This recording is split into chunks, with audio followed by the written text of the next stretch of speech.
Hey, this is Jill with Life Off the Yoga Mat, and you can find this video and many more on my website, lifeofftheyogamat.com.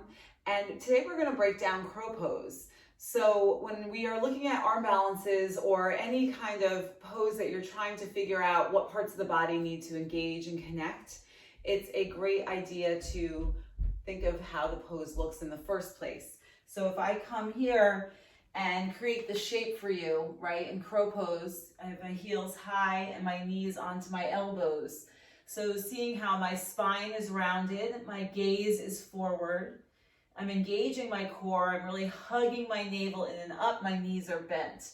So I'm not even actually going into the pose, the tipping forward, right, and lifting up the toes, but just so you can see how that looks. So we're gonna start just like this on your back. So remembering how this looks, kind of if you could flip me over. So let's all together come onto your back, and we're gonna recreate that shape on your back. So as you lay down, you're gonna look like crow again. So my feet flush down and my hands, elbows to the insides of my knees. And so from here, we're gonna start to just warm up the core. So I'm gonna lengthen everything out, and then I'm gonna bring everything in. But now I'm bringing my shoulders up off the floor, my hips up a little bit. So I'm getting more core engagement here, and keep moving like that. Inhale, lengthen. Exhale to crow. Inhale, lengthen. Exhale to crow. Keep going. Inhale, exhale, inhale, exhale. A few more. Inhale, your core should really be firing up, especially as you crunch in. Lengthen out, trying to keep the shoulders up and the hips up. Let's take 3 more. Inhale, exhale, inhale, exhale. 1 more. Inhale, exhale. Okay, drop it down, hug the knees into the chest. Just feel the low back release. Hopefully you feel a little action in the core area. That's what we're looking for. And let's cross your shins, grab the outer edges of your feet, and start to rock yourself up. Okay, we're gonna come to down dog.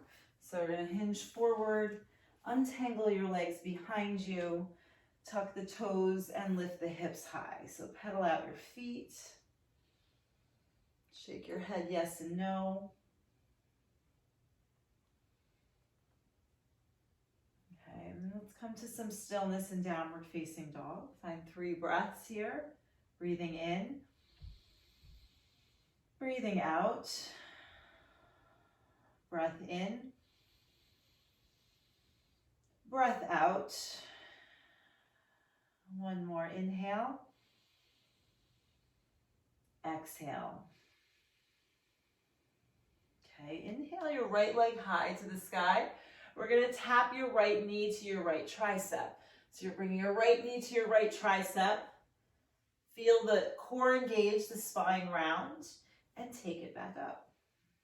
Okay, so do that 3 more times. Knee to tricep, round, and extend it back up. Do that again, knee to tricep, extend it back up. 1 more like that, knee to tricep, round and hold. Okay, down dog. Step your right foot back, hips high. And we'll take it to the other side, left leg high. Tap your left knee to your left tricep, bring my shoulders over my wrist as well. So feel this pause, this hold. Inhale, left leg high. So seeing how all these little parts of crow, right, we can kind of pull them apart. Nice, extend the leg back up. Nice, do that again, knee to tricep. And extend it up. Let's take 3 more. Knee to tricep. Extend it up. Knee to tricep. Extend it up. Last time, knee to tricep. And downward facing dog, hips high. Okay, walk your feet up to meet your hands. Breath in, lengthen. And breath out, fold. Press down, sweep the arms around and up. Hands to heart center and Tadasana. So 1 more piece here we're gonna take is eagle. So just adding in the balancing component, finding some focus. That's what you need in your arm balances, right? That steady focus where you can still breathe, but the mind is calm. You can't have a mind racing and usually balance yourself. It's hard to maintain the two. So for eagle pose, we're gonna inhale the arms up. Bring your right elbow underneath your left, cross at the forearms and the wrists, sink your seat low, and bring your right knee up over your left. If you can hook your foot behind your calf, go ahead and do that. Bring the elbows up and away from the face. And then from here, we're gonna go ahead and tap the elbows to the knee. So your elbow taps down to your knee, and then feel the core engage and the spine round even more. And let's take it back up. Just one more curl and hold.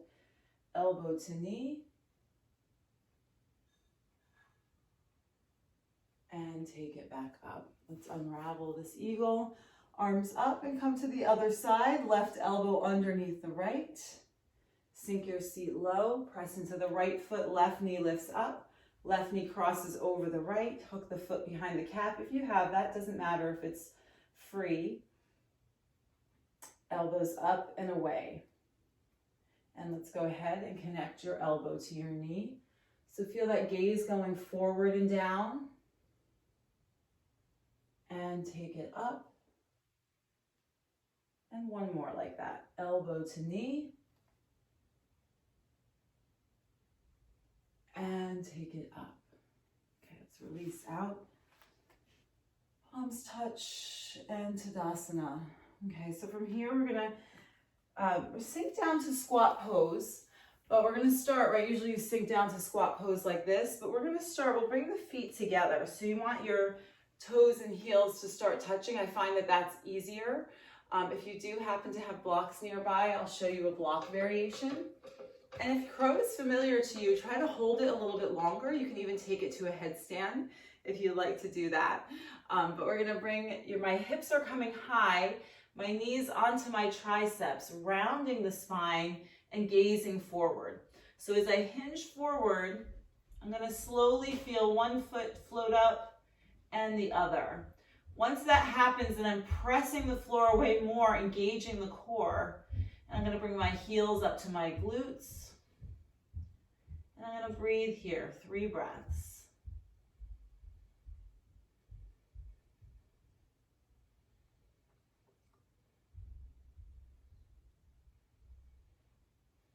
And slowly, let's take this down. Okay, so hopefully you're able to breathe there.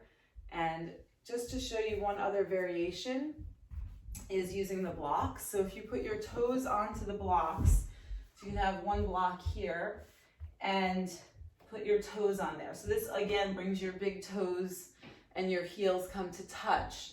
And some people have this fear of falling, right? So you feel like you're gonna, if without this, like you'd be falling. So you always want to use this with good measure. You don't want to, I guess, you want to use it to help you get further into the pose, not just, oh, I can just go like this and then I'm saying I'm in crow pose.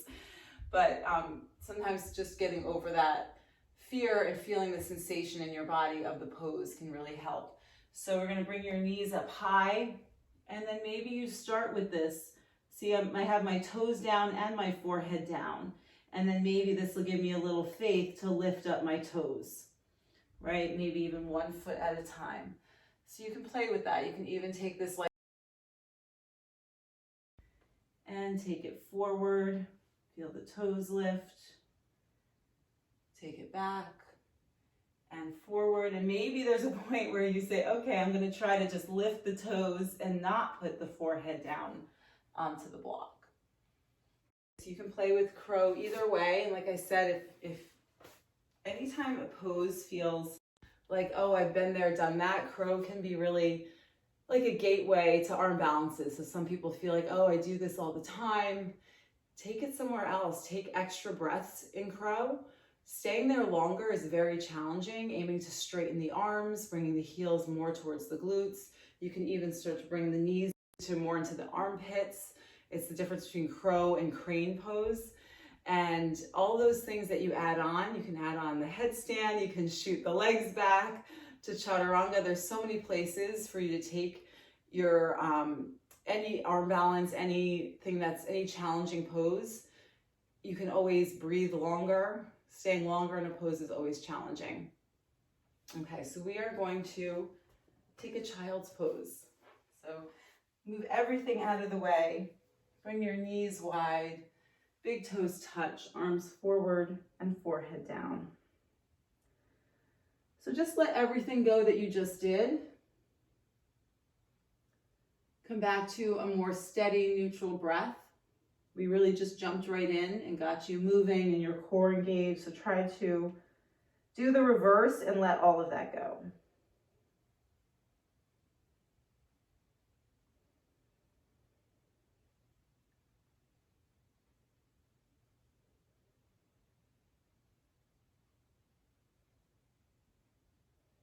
Okay, and then walk your hands back towards your knees. Bring your knees together, bring your hands down onto your thighs, and close your eyes.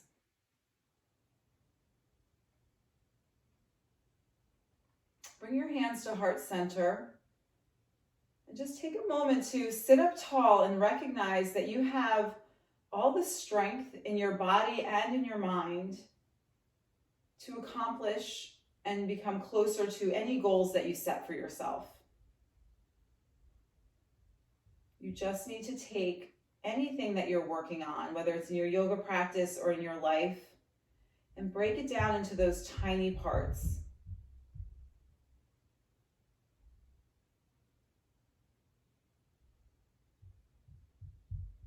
You take all the strength that you've acquired in our short time together with you today. Namaste.